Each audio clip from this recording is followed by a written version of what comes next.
Eh bien, merci pour l'invitation, merci Anthony, merci Yvan pour le travail réalisé et pour ces avancées. Donc, je suis Maëva Ferrari, médecin de médecine physique et de réadaptation à l'Institut de réadaptation de Romainville. Pour vous mettre le contexte, donc, c'est une clinique avec 170 lits d'hospitalisation conventionnelle en neurologie, en gériatrie, en soins polyvalents. Et on a un service d'hospitalisation de jour avec 55 places et un service d'hospitalisation à domicile de réadaptation. Et pour l'ensemble de ces patients, on est 11 médecins, 8 médecins d'hospitalisation conventionnelle et 3 médecins entre l'HDJ et l'HADR. Et pour bien mettre en place le contexte, tous les médecins sont CDI, on n'a pas de poste vacant, donc on n'est pas en train de défendre un projet de KPA pour remplacer les médecins, c'est pas l'idée. L'idée, c'est de valoriser la technicité et l'expertise dans le métier de kinésithérapeute. Effectivement, en France, on a l'habitude, quand un praticien est particulièrement expert ou quand il monte réellement en compétences, parfois il est propulsé au poste de manager. Et probablement que c'est pas toujours une excellente idée. Il y a des très bons managers, il y a des très bons praticiens, mais c'est pas forcément un continuum. Et ce projet de KPA, de kiné en pratique avancée, pourrait vraiment valoriser l'excellence professionnelle au service des patients, laisser les kinésithérapeutes en pratique au service des patients et voilà, et favoriser la montée en compétences. Ensuite, ça valorise aussi l'autonomie du kinésithérapeute. À l'heure actuelle, par mon métier, je me suis rendu compte que j'avais besoin des kinésithérapeutes pour leur avis d'expert, parce que parfois, moi, je vois des patients parkinsoniens à un temps donné, sur une phase on. Le kinésithérapeute va le voir à un autre moment, il va le voir même sur de longues heures, et ça va me permettre d'améliorer l'adaptation thérapeutique, d'améliorer le diagnostic, ou même parfois chez un patient avec une lomboradiculalgie, l'examen clinique il est bien fait en quelques minutes en consultation médicale, et finalement avoir un kinésithérapeute spécialisé dans ce domaine d'expertise qui va examiner le patient pendant près d'1 heure va m'apporter aussi d'autres solutions, une autre perspective.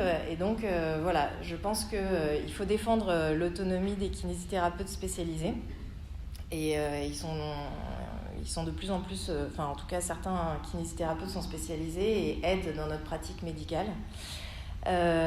Ensuite, ça aide, ce projet, je pense, pourrait vraiment aider au recrutement des kinésithérapeutes en structure de soins, en SMR particulièrement. On sait que dans tous les cas, les recrutements sont de plus en plus difficiles, l'accès aux soins est parfois complexe, même en Île-de-France. Et effectivement, je pense que ça pourrait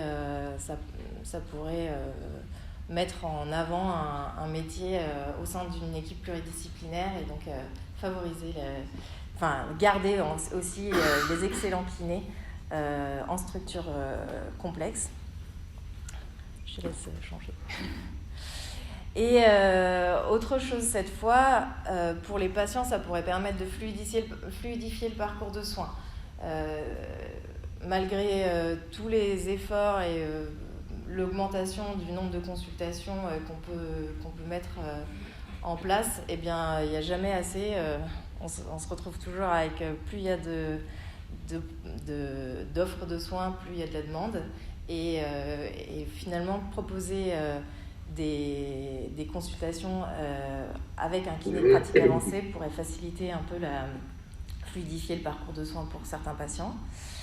Et surtout, et là je parle pour ma paroisse, ça pourrait permettre de mieux dédier le temps médical.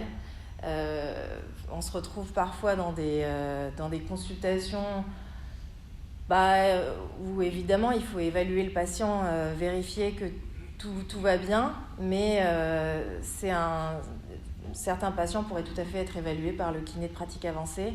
Et je pense qu'on pourrait mieux dédier le temps médical du médecin MPR pour des gestes plus techniques, pour des projets de soins plus complexes, pour des patients plus difficiles, pour des... voilà. Et nous, ça nous permettrait aussi de gagner en compétences ailleurs, faire des choses voilà, un peu plus élaborées parfois.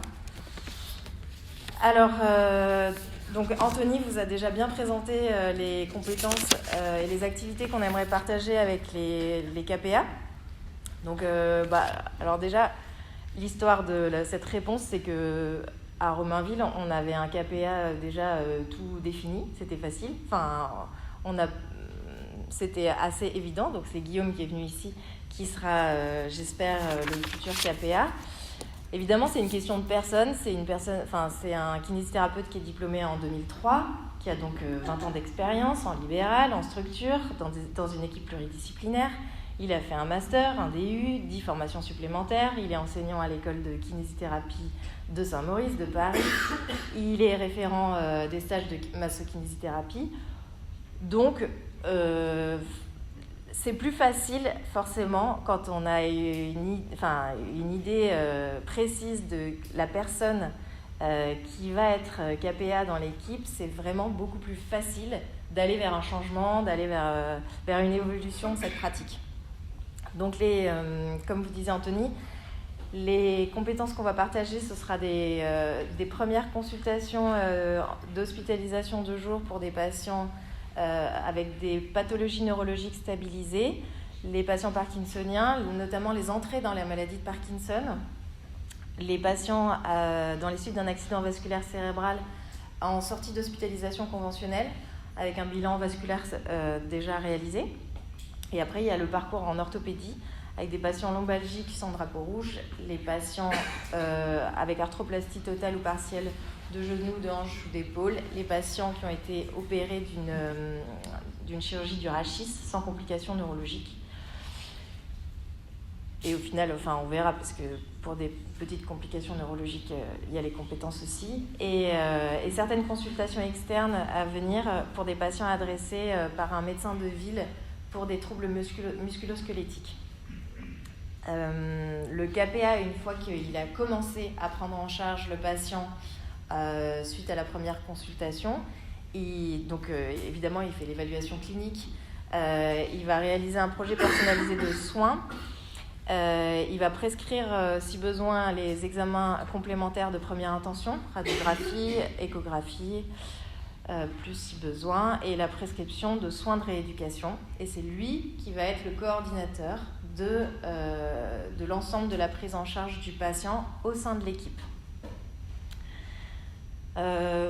Voilà, comme je vous disais au début, c'est parfaitement réalisable parce que on travaille avec Guillaume depuis 6 ans, que la relation de professionnel est fluide, que la communication est facile, qu'on sait, on essaye de tous savoir dans l'équipe comment se positionner vis-à-vis du patient, quelle est notre valeur et notre valeur ajoutée pour le patient et quelles sont nos limites, où est-ce que s'arrête notre compétence. Ça va aller ?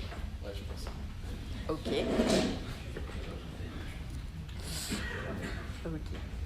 Bon.